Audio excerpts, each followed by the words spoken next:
Hey there, everyone. Welcome and happy Friday. I'd like to welcome everyone to another workflow webinar series.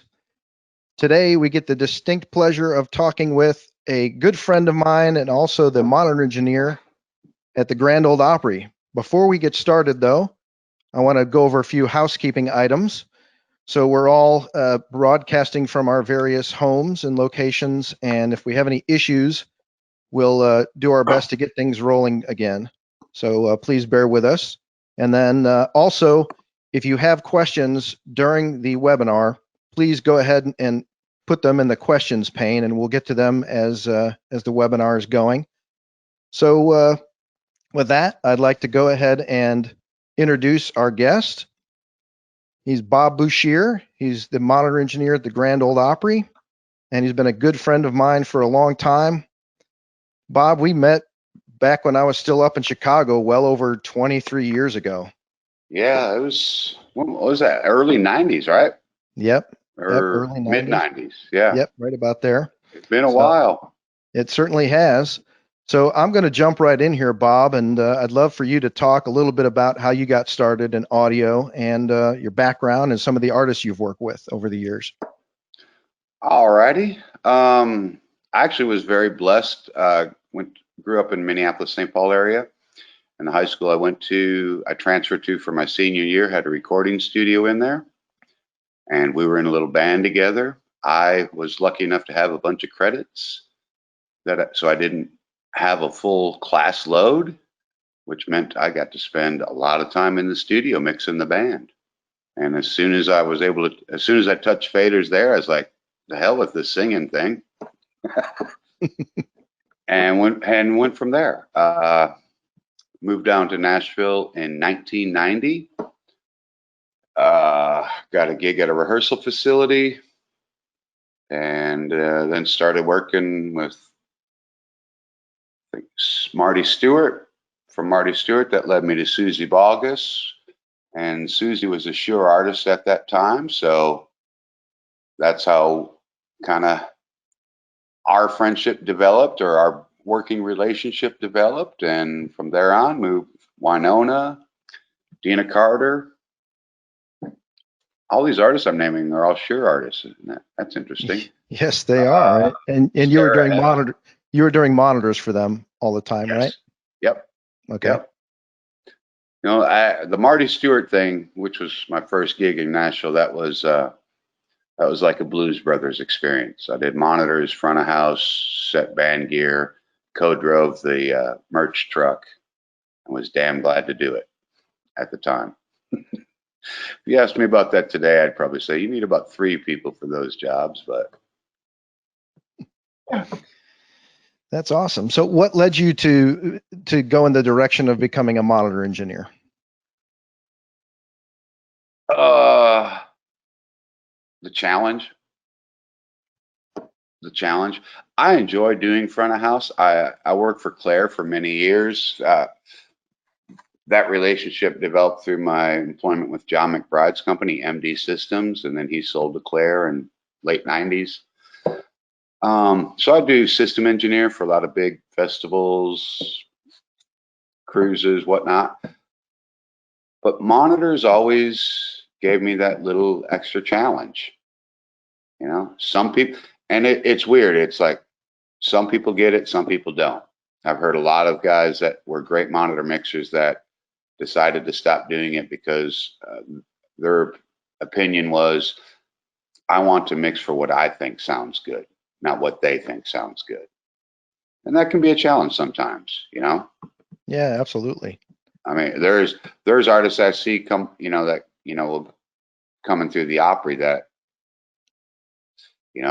I know that it's going to be unpleasant to listen to their mix for what they want to hear, but I can't judge that because we're all different on how we listen to things. And I've said this a lot. I said it's almost like telling somebody how much salt to put on their French fries. It varies that much. So Right. Absolutely. Speaking of variety, in addition to working with a lot of artists, you've also worked on several TV shows and award shows. Can you talk a little bit about those? yes, The TV show started mainly with Claire because we would do some of the CMT Crossroad events here in Nashville from time to time. That in turn led to I was offered the gig as front of house engineer for the TV show Nashville Star, which ran 6 or 7 years, something like that. I did season 2 through the final season. And then also the CMA Awards, Dove Awards, the CMT Awards, all those things. And those, I enjoy those because of the excitement, and you get one chance to do it. There's something about a live music TV show that I sometimes it works and sometimes it doesn't, Right. And the And adrenaline. Yeah, exactly. Yep. And if it doesn't work, well, we'll get to do it next time, Yeah. And it's kind of funny because when I initially I went to a recording studio school in Minneapolis in the early 80s. And when I initially got out, I had a job in a studio in Minneapolis, and I lasted a week. They did a lot of jingles and stuff like that. Uh-huh. And I think one day I spent 12 hours working on a potato chip commercial. Oh my goodness. And Wow. I was leaving that night after this, leaving the studio that day, and I was like, maybe this isn't for me. And I literally kind of tucked my tail between my legs, went back to a little shop I was working at when I was in school, and asked if I could get a gig back, and started hooking up with some local blues and reggae bands in the Minneapolis area, doing live concerts. And that's when it hit me. There you go. Got the bug. Yep, that was it. Cool. So maybe you can give us a brief history and overview of the Grand Ole Opry. All right. I will try to be brief. The Opry started in 1925. Since 1925, we have never missed a Saturday performance of the Grand Ole Opry. There was one exception, and that was in, I believe, 1968, when Martin Luther King was assassinated. All of Nashville was on police lockdown. So on that particular Saturday, they re-aired a broadcast. But since then, they have never missed a Saturday show. In non-COVID times, we're a real busy house. We typically will have shows Tuesday, Thursday, Friday, Saturday. And most of our shows, our weekend shows, the Friday and Saturday shows, we will typically have 16 artists per show. And our Tuesday and Thursday shows, it's usually about 12 artists per show. Basically, have about 2-minute set change between each act, and run and gun. Let's go. Actually, I saw a thing. I need to look up the exact number here, but this past Saturday was their 4,936 consecutive Saturday. So wow, that's fantastic. Yeah, that's awesome. And also, one of the things that led me to the Opry was how it is similar to an award show or a TV show.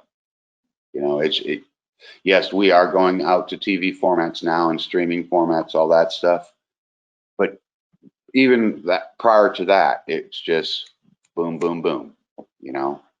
Plug and play is what we call it. Rarely do we sound check an artist, just because we don't have the time to sound check 16 artists in a day. Yeah, absolutely. Maybe you could talk a little bit about how when an artist comes onto the show, how the band that's usually it's the house band that's playing along with an artist. Can you talk about how they prepare for those performances? Yes. Typically what they'll do is they will have the Opry staff band. And let me interject this real quick. An artist is given an option. Typically they can bring up to 2 of their band members to perform with them on the Opry. Every once in a while they'll make exceptions, and then it gets into a kind of a gray area too, because if it is a quote unquote band, then the entire band can come in. But if it's an artist, they'll typically just allow 1 or 2 sidemen to join them. The staff band will have the list of songs and the charts, and they will rehearse them prior to coming in.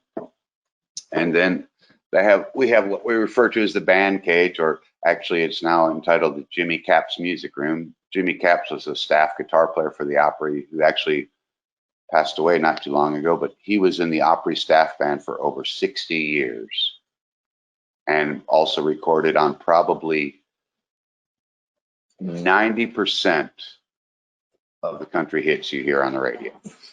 Wow. I mean, it's amazing. You start running, just start listening country songs, and chances are Jimmy played on them. So, but before he passed, they actually, I think on his 60th anniversary of being a staff member, is when they dedicated that room to him. So the band will meet in there. They'll run through the songs, and then they'll have scheduled time when the artist will come in. And usually it's about 5 to 10 minutes. And they'll just sit back in that cage, work out the tunes. Yeah, absolutely. Well, speaking of workflow, we've got some pre-recorded videos of you taking us through what is your normal workday when you do an Opry show. But before we watch your video, I think what we're going to do is watch a video from that we got from a gentleman named Mark Thomas, who I met a long time ago, and he was the monitor engineer at the Opry before you, and he actually hired you into that position. So, correct. Able to get a few minutes with him, so I thought I'd show that first. So, cool. Here we go.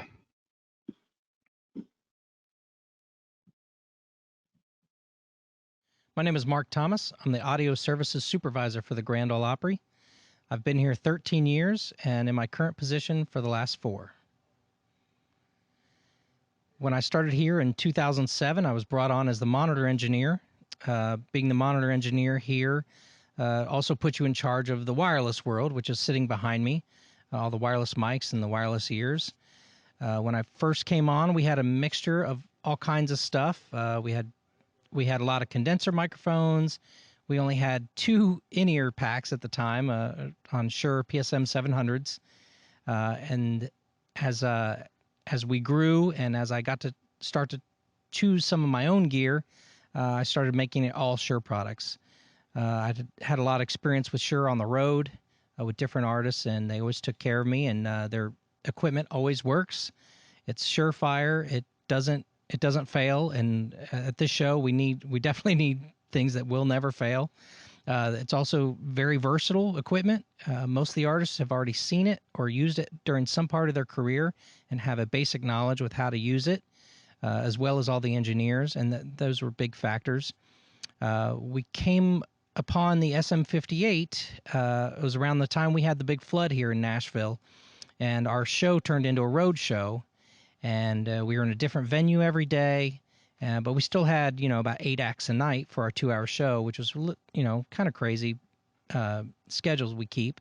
But I wanted something versatile, something bulletproof, something that had great rejection of wedges and whatever different rooms we might be in different days. And we came up with the SM58 as the best answer for that. It works with male vocals, female vocals, and like I said earlier, just about everybody's used one at some point in their career, so they weren't afraid to use it. They weren't shy from it. On our show, we do provide all the microphones that everybody uses, so instead of people bringing in their own, they have to use ours, and everybody has a comfort level with Shure already, so that was a very good fit for us. In 2016, I became head of the department. We brought on Bob Bussiere as the monitor engineer. He now oversees this area. Since he's come aboard, we've gotten the new Accent Digital microphones. We use some of those on our stage. We also have some of the older Axients, Axient Analog, which I purchased when I was the monitor engineer. Other than that, we use Beta 52s on the kick drum. We got SM91s. We got a lot of SM57s. And we like to use the KSM 137s for a lot of our instrument microphones. If you see a lot of our bluegrass acts, a lot of times they're playing acoustic guitars, banjos, mandolins, all kinds of small acoustic instruments into the KSM 137. We find it's got a nice smooth response as well as having good feedback rejection. So you can actually put it in a wedge comfortably and not have to worry about it feeding back too easily like you would a large diaphragm condenser, say.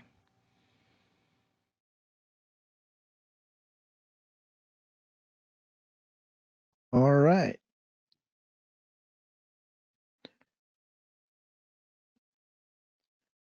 Okay, so that was first video. Bob, if you want to pop your camera back on.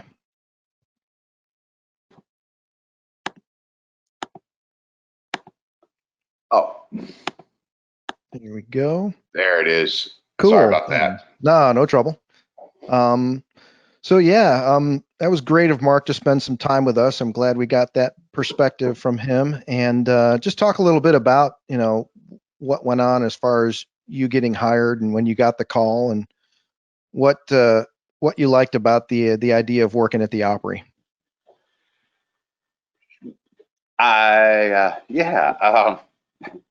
Actually, it was kind of funny. I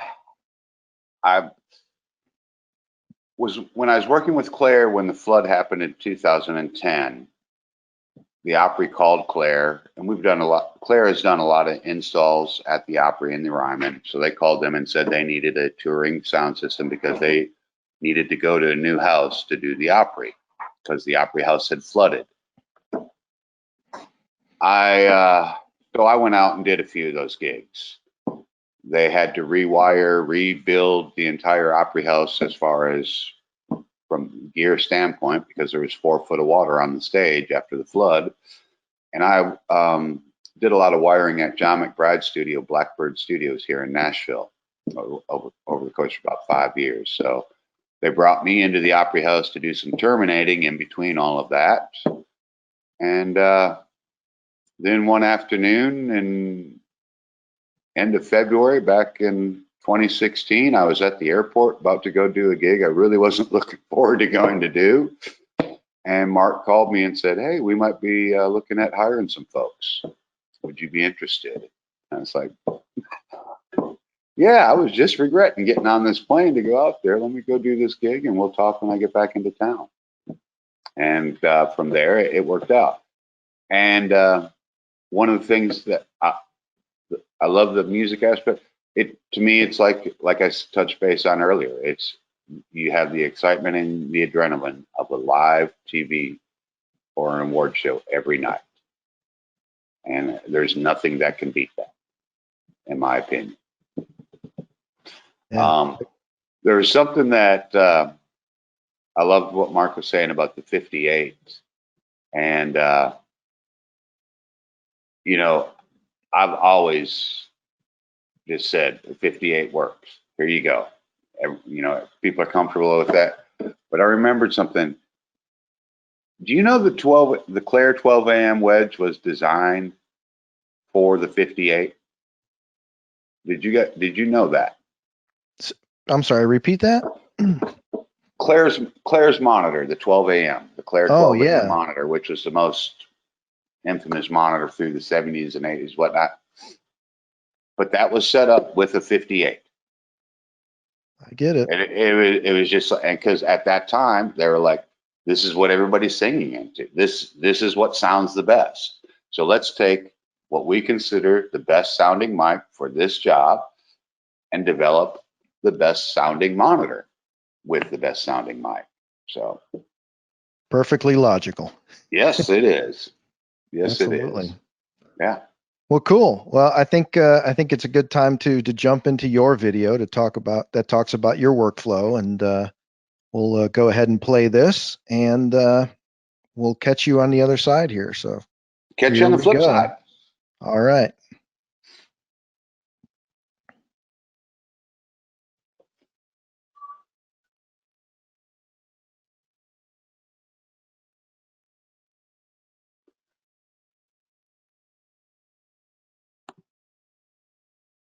Howdy, folks. I'm Bob Bussiere, monitor mixer at the Grand Ole Opry. I've been mixing monitors here at the Opry House for this is my 5th season, one of the greatest shows in all of music.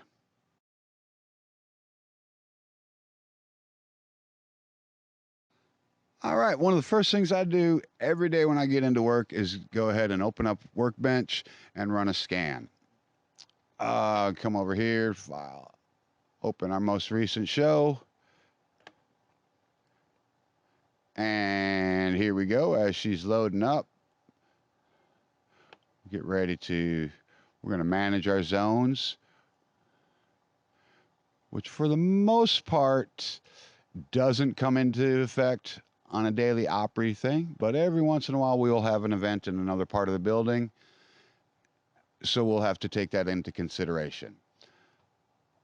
One of the best things I love about the newer versions is the scan data here. So as you can see, I've stored quite a few, and that way if I run into any issues, I can just go back and compare today's scan to yesterday's, the week before, the months before. So we're going to scan via the AXT 600 wideband. Just going to do one source here. And here we go, off for our scan.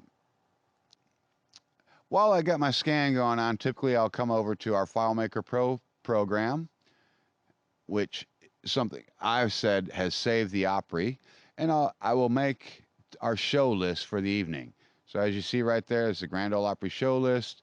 Tonight we have 10 acts on our show. First act is going to be Luke Bryan and Darius Rucker, and we're going to have Jason Aldean. I always refer to this system as something that saved the Opry. Kevin McGinty, our front of house engineer here, came up with this version of FileMaker Pro set up for our show. It's a way for us to keep track of all the acts that come through the doors, what inputs they use, and gives us a head start basically each day. So this is all network too, so any changes I make here in Monitor World go out over the network.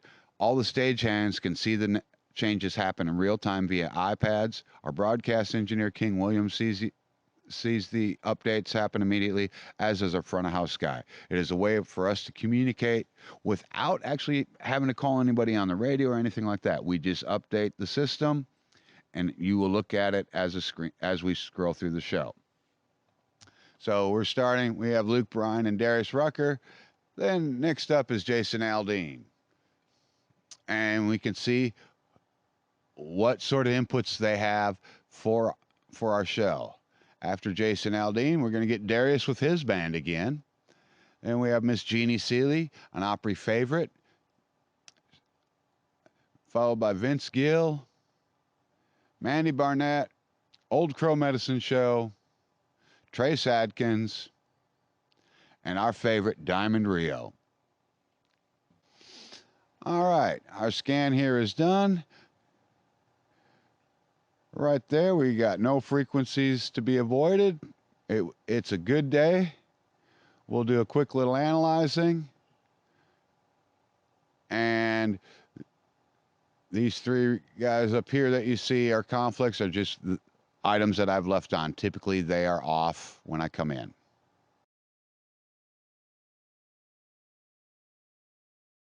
Let's go over some of our Shure gear that we have here at the Opry House. We have a total of 8 PSM 1000s for 8 stereo in-ear mixes for performers if they choose. Here's our 4 performance vocal RFs. We're using the XT 400s on those, followed by our AXT 630, AXT 600, rechargeable drawer, so we always got fresh batteries, and some belt packs galore. At the Opry, the artists have a choice of wedges or in-ear monitors. Once it is determined as to what they will be listening to, I will go ahead and assign belt packs to the performers. Thankfully, we have enough packs here that nobody needs to share a belt pack. They will have their belt pack dedicated for them or to them for the entire evening.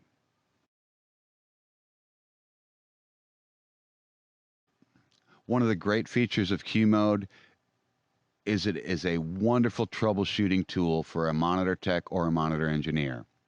There have been many, many times where I've had an artist come out on stage and say their pack is not working. With Q Mode, I'm able to dial up their mix number, hear it myself, and the majority of the times it's a faulty ear cable or a blown driver. But it's really nice to be able to listen post-transmit of any mix that I have on this show. I have a total of 4 packs that I leave in Monitor World that are in Q mode all the time, with a total of 9 different frequencies stored in them.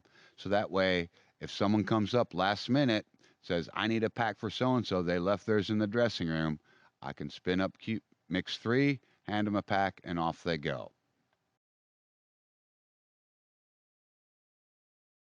Our main wireless performance mics here at the Opry are the Axion analog systems. We've been using them forever here at the Opry House, and they take care of us every night. One of the great features that we've used a few times is the show link function. Show link function has allowed us to continue with the show.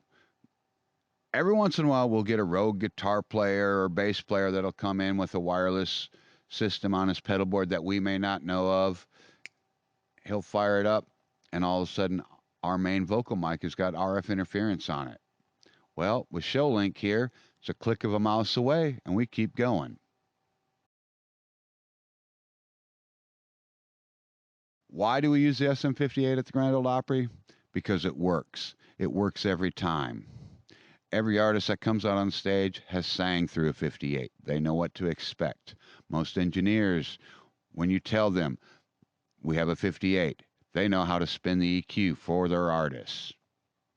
It works, and it works every time. And in a show like this, we need it to work every time.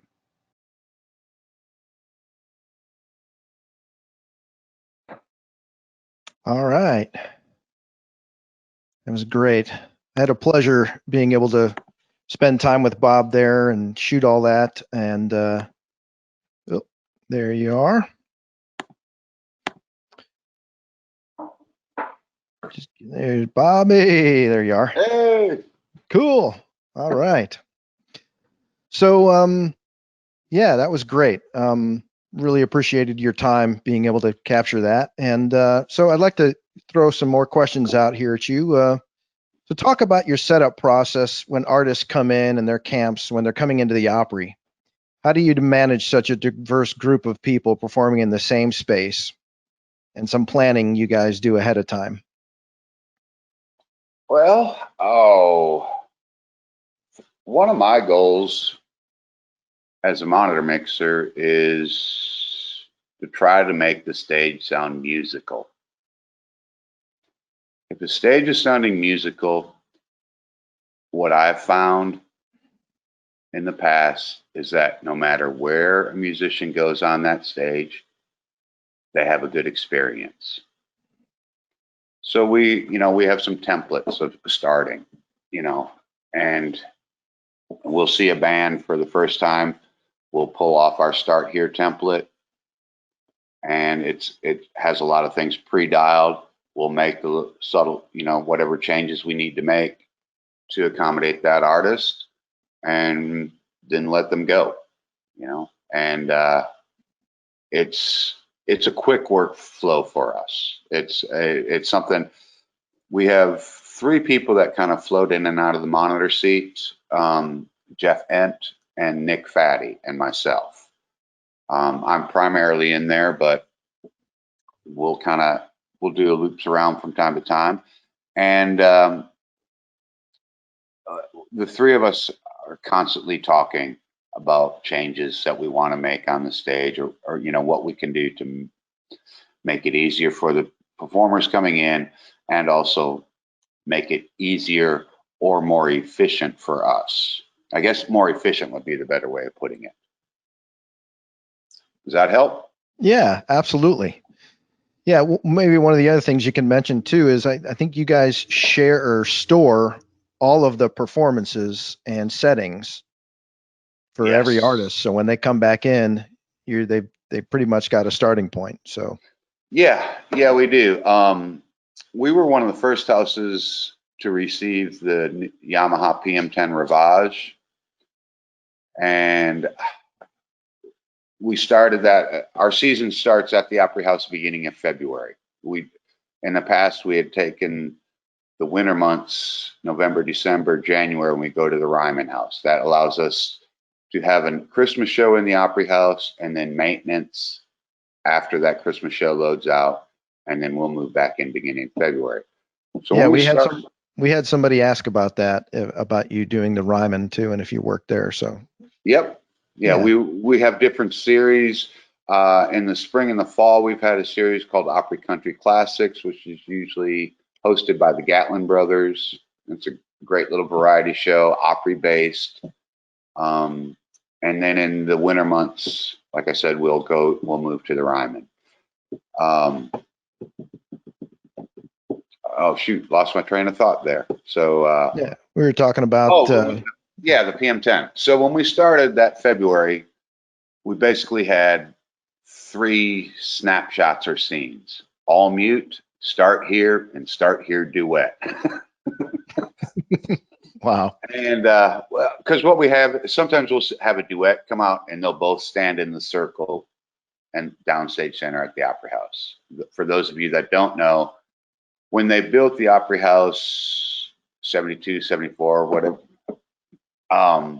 they brought a part of the Ryman to the Opry House and they cut a wooden circle and they placed it down center. So that's a real special spot. Loretta Lynn always makes a comment about she will not stand in that circle because of just the historicness, everything behind it. She'll walk around it, but or walk through it, but she will not stand in it. So we had that one scene, and at the end of that season, before we moved to the Ryman, we had somewhere in the range of 260, 280 scenes. So that basically, boiling that down, is we saw 280 or 275 different bands or performers between February and October. And that's quite a few artists. Yeah, absolutely. So then we came up with a system of how we manage all of our files on that desk. And when you come back in, we'll play your show. When you come back in, that's where we'll start from. And one of the things that I neglected to mention when you showed that FileMaker thing in the video, one of the things that we do in there is sometimes you'll see where a performer was, and there might be an input that has parentheses around it. What that is they had used it in the past before. So say they needed an extra mic for cowbell or something. We'll put what it was, and then the next time they come back, then if they forgot his cowbell, then we'll just put that in parentheses.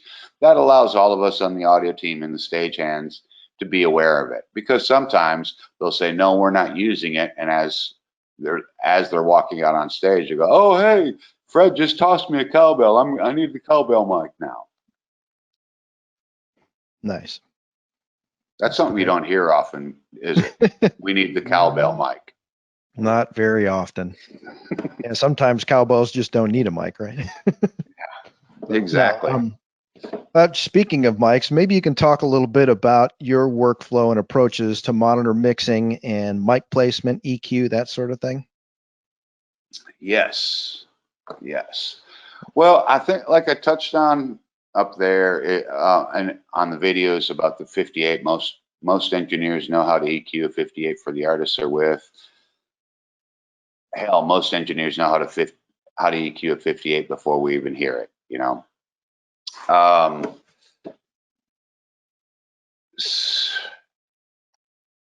Yeah, we talked about placement the other day too, and that sort of thing. Something I learned from you about, not necessarily reaching for the EQ right away, but playing around with Yes. placement.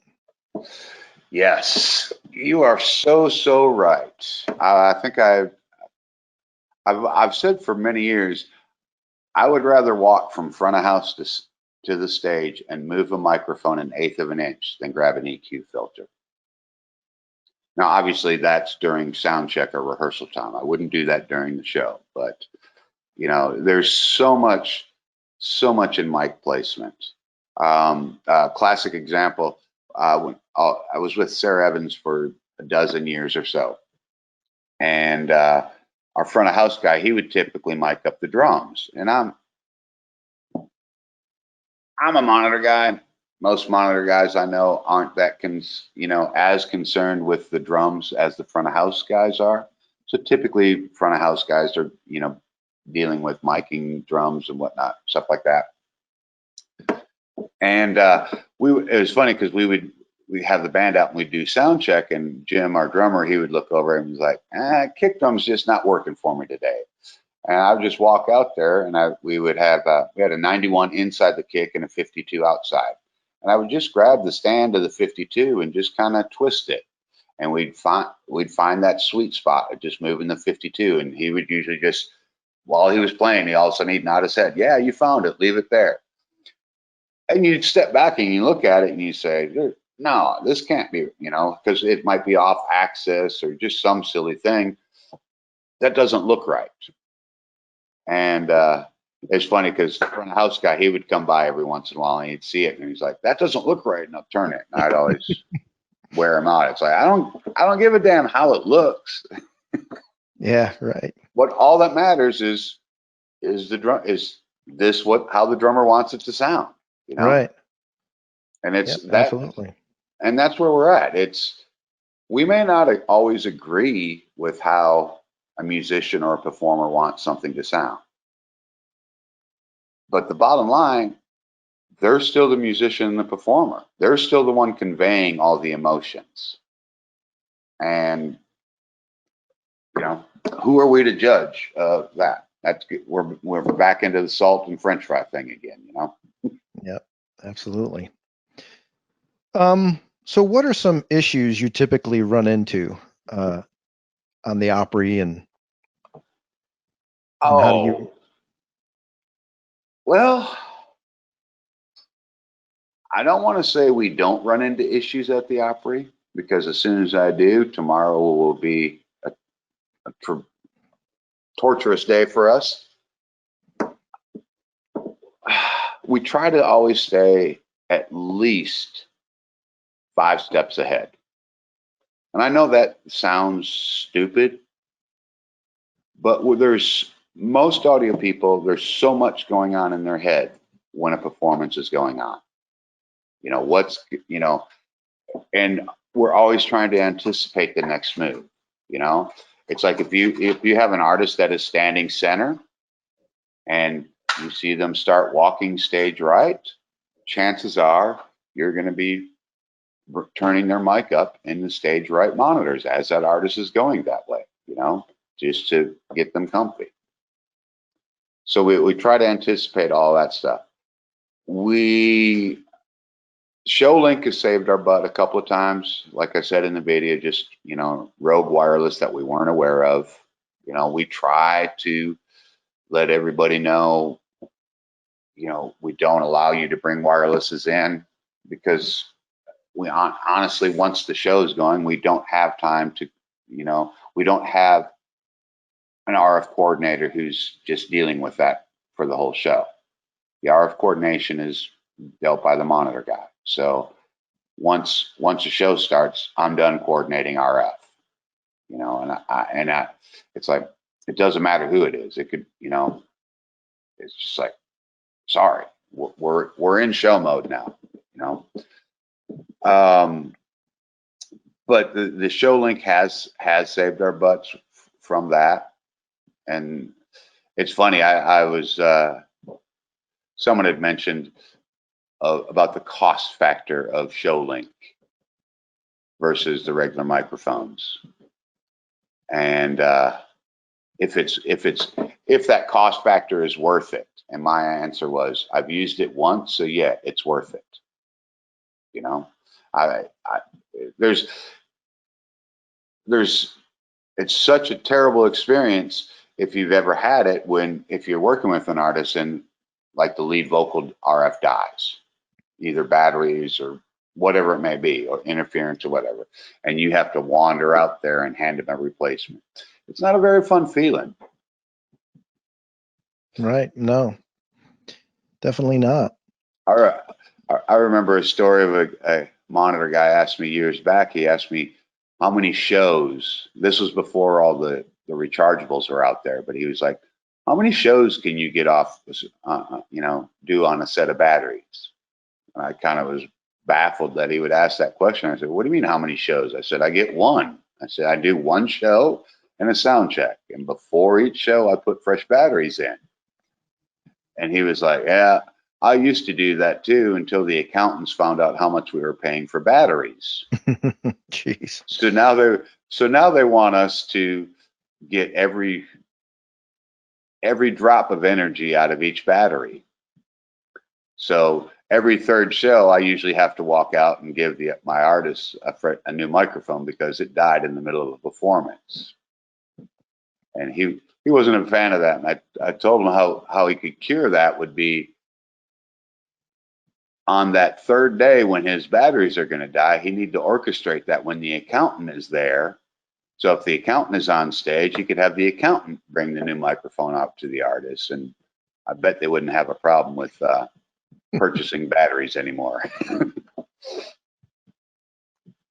No, definitely not. That's great. So talk a little bit about your experience with Wireless Workbench and how it helps you in this show and how you use it during the show. Oh, Wireless Workbench is a was and is a game changer for me. Prior to my getting hired on at the Opry House, I really wasn't a wireless coordinator per se. I worked with an artist and I think we had maybe 6 channels of wireless. So I would do a little scan, or if we were doing an event, usually that event had a wireless coordinator. I'd tell them what I need and so on and so forth. But upon coming into the Opry House, that job falls into the monitor guy. And I was a bit concerned at first that I was going to make some sort of silly error or whatnot. And I was always overthinking things. And one of the hardest things for me to deal with Workbench was how simple it is and how well it works. I mean, because I think I gave you and Sam many phone calls back then. Hey, I got this little alert. What is this? And I think that's also as part of our nature, of we don't want to relinquish total control. But what you guys have done with Wireless Workbench allows me to relinquish total control with that. I have total faith in that. Every day I run it, I look at it, and then I turn it to the monitor page and pretty much just leave it there. I can't stress that enough of how because it was a daunting thing with me beforehand. I always thought there was so much more to it, and that product, you guys have managed to get the daunt factor out of it, I guess. And that's largely due in part to many engineers like you giving us suggestions on what you need for it. So, we're glad to have your input to help us drive that product and make it what you need as a tool for your tool belt. So happy to do that. And that is one of the things that I guess why you and I have been friends for so long, because we work well together. I mean, I've done a lot of events that you brought in a new microphone. Hey, what do you think of this? you know, give it a shot, you know. And there's other times you'll call us out of the blue. Hey, you know, we're thinking about going down this path. What is you guys' opinion on this? You know, I think we did a little forum a year or so ago about dynamic microphones with you guys, didn't we? Oh yeah, we had a little meeting. Yeah, just something, you know, just, you know, and it's great to be heard. And I know a lot of other engineers that have said the same thing about you guys. You know, it's like, well, if we get something and, you know, we run into an issue with it and we say, hey, we've seen this can become problematic, it's usually nipped in the butt real quick. Well, hey, how do you feel some of your experiences through touring and working on many award shows have helped you in your current role? Oh, it basically set me up for it. You know, I think we have a lot of people. It's like with each event, we learn more and more things. You know, with each artist you work with, we learn more and more things. Recently, we had Keb Mo on the Grand Ole Opry, and Keb was actually the last tour, if you will, I did prior to coming to work full time at the Opry. And there were things that he was so sharp, like he would call out high pass filters to, you know, where's a high pass filter on this? And, you know, just certain things. And his way of listening was at first was challenging. And I'm second guessing it, going, oh, this could be problematic. But then upon conversations with him, he's like, no, I hear things in the room differently at this position. So that's why I wanted EQ'd that way. And it's like, total sense. Well, when I had him on, when he was on the Opry a few weeks back, I walked up to him and I just told him afterwards, I said, thank you so much. You've taught me so much valuable lessons that I've been able to put in effect here at the Opry House. And he just kind of chuckled at me. He's going, what do you mean I taught you stuff? You know, and it was. And sometimes it's the simplest things too. You know, something that, you know, could just be a brief conversation with somebody and they just have the correct phrase and it changes your workflow. Absolutely. So talk about some of your favorite Opry moments you've seen over the years. Wow. Favorite Opry moments. Well, that's funny you say, yeah, that's how we refer to them. We refer to them as Opry moments. It's funny. When I first started, I would check my email every morning to see what the rundown was, and I'd look at it and I'm like, oh yeah, this is going to be a great show, and I'd kind of walk away feeling a little defeated because it wasn't up to my expectations. And there's other shows I'd look at going, this one's going to be like watching paint dry, you know, and something magical will happen, you know. So it's like all those premonitions are out now. I don't even look at who's on the show until I get in the office that day. I'll print it out and then I'll go to Monitor World and start doing my stuff. We did have John Prine with Bill Murray playing with the Grascals. Wow, yeah. No, I'm sorry, playing with the Steel Drivers. The Steel Drivers is who they were playing with. That was amazing. It's just like, you know, you're standing there and it's like John Prine, Bill Murray on stage. My very first Opry show that I drove and mixed monitors on solo, my first solo flight of the Opry, if you will, Loretta Lynn was on. It's like her daughter Patsy's a very dear friend of us, neighbors, whatnot. But it's just like, nah, no pucker factor there. It's only one of the greatest female singers of all time walking out on stage, and you know, and she's just a sweet, sweet lady. I had another really good time. I had Eric Church on. That was in my first year as well, and he just decided to play as long as he wanted, which actually kind of messed things up because it was a 2-show night. Well, he was the last act on the first show, And instead of playing the 20 to 25-minute slot that they would typically have for that, he decided he was going to do about 57, 58 minutes. Oh my goodness. Wow. Well, that held doors for the second show. But what frustrated the folks even more is, due to other obligations, Eric wasn't able to do the second show.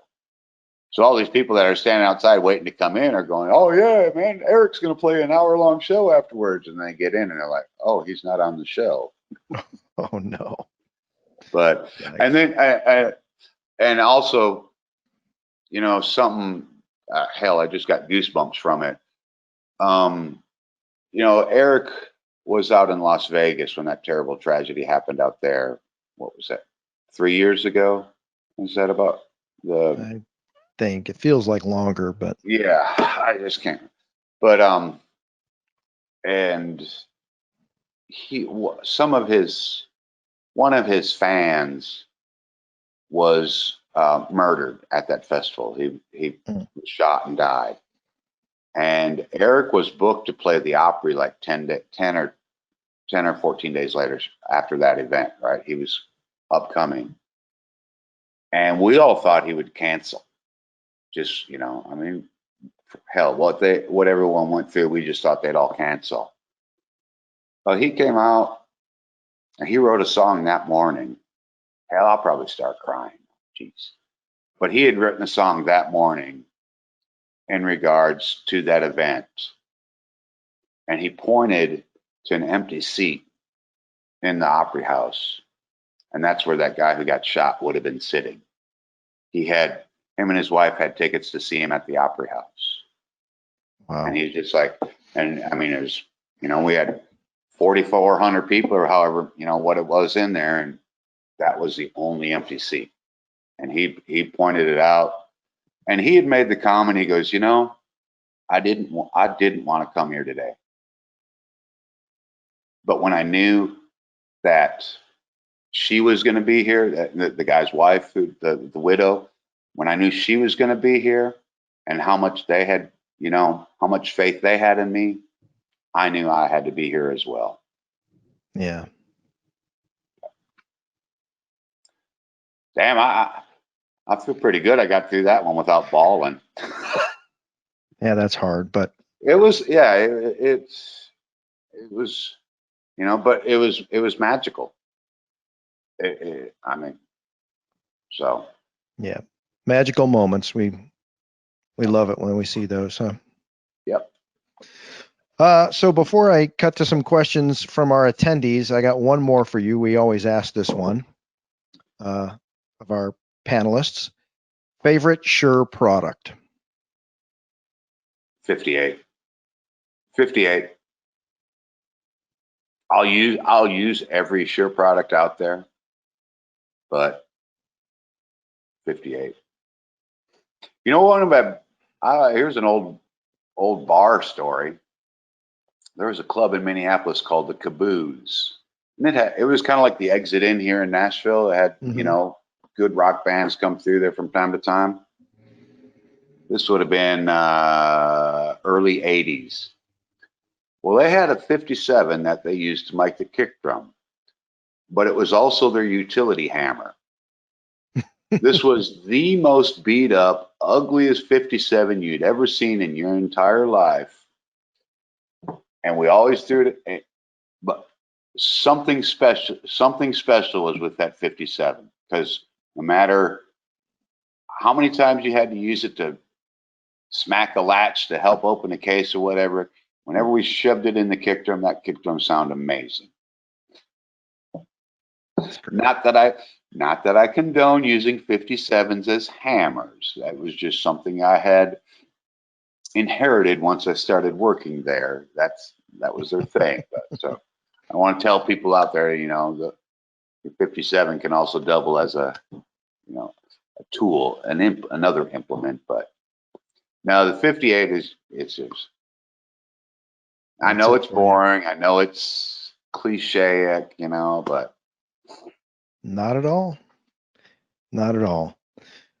Well, hey, I think we're going to kick it over to Mr. Jason Waffle, and he's going to read off some questions from our attendees here. So Thanks, Ryan. absolutely. What's up, Bob? Thank you for Hey, doing this, Jason. man. This has been fantastic so far. I've learned quite a few things today myself. So appreciate you being here. We do have a couple questions that have come in from the attendees today. I'm going to kind of go through those with you if you don't mind. Sure. Come on.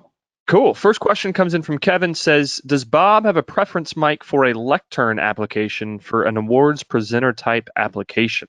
And do you set up a redundant mic in that scenario? Do I have a preference? I typically don't on monitors. Reason being, I will let the front of house or broadcast engineer make the call, because those are the ones that are under the most scrutiny with that microphone. Absolutely. Yep. A lot of times we do have, at the Opry House, we don't have two set up, but like most TV shows and stuff I've done, they will set up, there will be, those do a stereo pair there. And I think part of it is just, if there is an issue, you have a backup. Absolutely. Okay, cool. Noah asks, as an artist, I'm curious if there's one thing you wish artists knew prior to their initial Opry debut from an engineer perspective. Oh, wow. That's a good question, because It is a good question. Yeah. I tend to, they make a big deal when an artist is debuting on the Opry. Typically, they will have a video crew that will be outside. So when they drive in, they can start shooting video of them as soon as they get out of the car, as they're walking in and meet this and all that stuff. So there's so many emotions that are going over these people. I can't tell you how many people I see that have walked out on stage at 5 p.m. when the building's virtually empty, you know, and they just start bawling because they see the circle. And they're like, oh my gosh, I can't believe I made it to here. Yeah. You know, so I walk out and I'll introduce myself to them, and I just try to get them try to feel comfortable. I think that's the best Settle them thing, down you a know? little bit. Yeah. Every once in a while we'll get the artists. We had this a while back. We'll get an artist that will think they don't want to get that close to the microphone.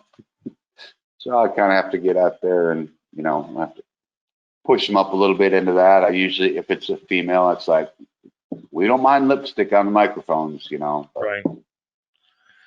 Oh, mic technique. Yes. It's the can of worms, I feel like, today. Okay, great.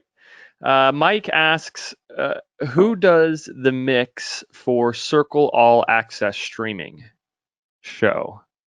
Oh, wow. Okay, the Circle All Access streaming. I've got to think about this, and hopefully someone will text me the correct answer here real quick. No, apparently he bailed on me. No, we have a broadcast mixer, King Williams. Mm-hmm. And King provides the mix that goes to WSM, goes to our archives and all that stuff. But right now, since during these COVID times when we've been doing the stream shows, we have a TND, a truck that's brought in, and they're taking care of those platforms, I believe. Yep. So how I believe it's happening is he's taking King's broadcast mix, but then he's also getting independent splits of all the various vocal mics and whatnot like that. So the guy in the truck can have the left-right mix, but then he has the vocals there. So if they're talking in between songs, he can bring them up, down as need be. So it's kind of a combination. Okay.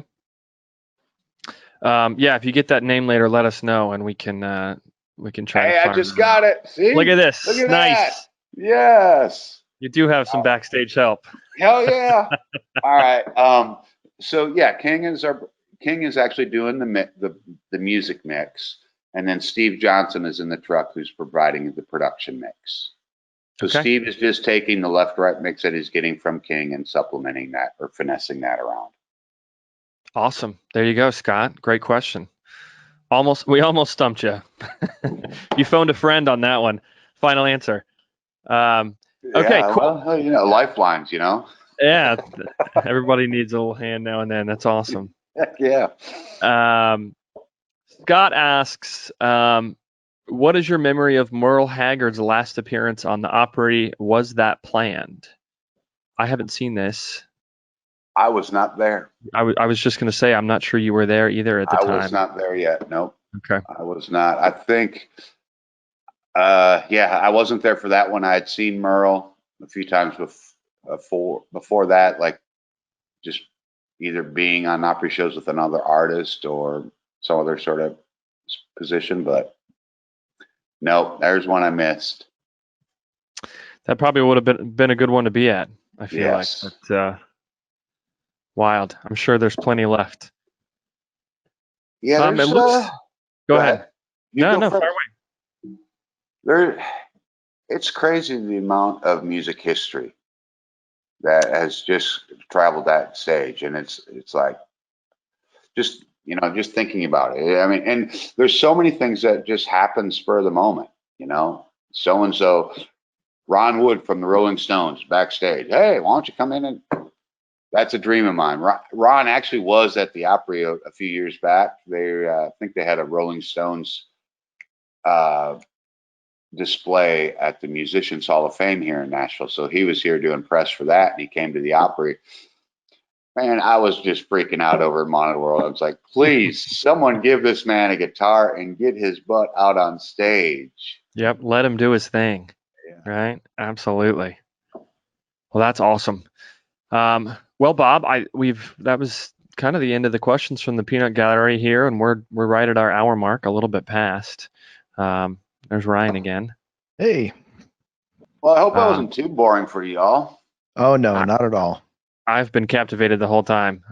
Fantastic. So thank you. I actually have not been to the Opry yet, and so it's on my to-do list. Granted, it might be a little while before I can, but looking forward to making a visit. Could be sooner than you think. Yeah. Yeah. Yeah, I just want to say thanks, Bob, for joining us today and for facilitating us capturing the video we were able to get. So that was great. So Bob, I think. Go ahead. No, I can't thank you guys enough. There was a comment that came through from a fellow Nashvilleian. Is that how you say that here? Sure.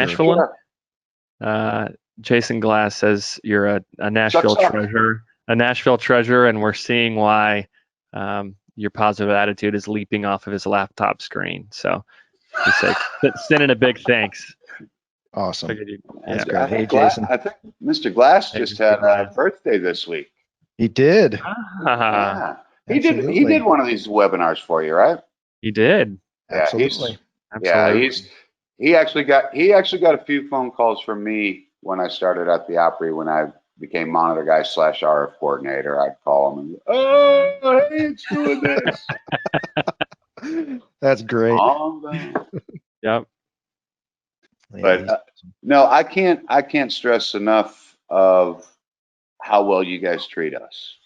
And Shure has always had my back since I started in this industry almost 40 years ago. Hell, Ryan and I were talking the other day. It's like when the flood happened here in Nashville, I had to go out and do a Sarah Evans show, and all of our stuff was in the locker floating in water, and literally I called Ryan, and Ryan's aunt, when he was on the phone, he's like, hi, Bob, what do you need? Where can I ship it to? And I mean, it was that easy. The next morning I walked in the production office, and there's a big ass box of Shure gear, and we got through the show that night, Nice. Well, and you mentioned the Opry started in 1925, same year as Shure was founded. So we'll be celebrating 100 years pretty soon here together. It'll be awesome. Yeah, we got to get the bigwigs of both to get their heads together on that, because, and as far as my opinion, those probably two of the biggest things in the music industry. To be 100 years. Wow. Pretty amazing. Yeah. Yeah. Awesome. Well, cool. Well, I think Jason has a few announcements here as we wrap up. And I do. I'm just Yeah. going to go ahead and say thanks to all the attendees as well for popping in. So, Yeah, absolutely. Obviously, just a massive thank you again to you, Bob, for being here. There was a couple of questions from the attendees about the videos that were played earlier on. There may have been a few of you that had an audio or video issue. I think the majority of you it worked okay for. If you want to see these again, it will be posted sometime soon here on the Shure.com webinars page, where we're posting our previous webinars edited, and we'll have the videos included, so you can go back and watch that sometime soon. Looking forward, as always, we have our Tuesday Tech Talks, the first and third Tuesday of the month. That is our open forum. Bring us your questions. We try to cover whatever the audience brings us in terms of conversations and topics. We usually have a couple in the bag to get things rolling, but if you've got some technical questions you're looking to get answered from the Shure Pro team, come by on the first and third Tuesday of the month.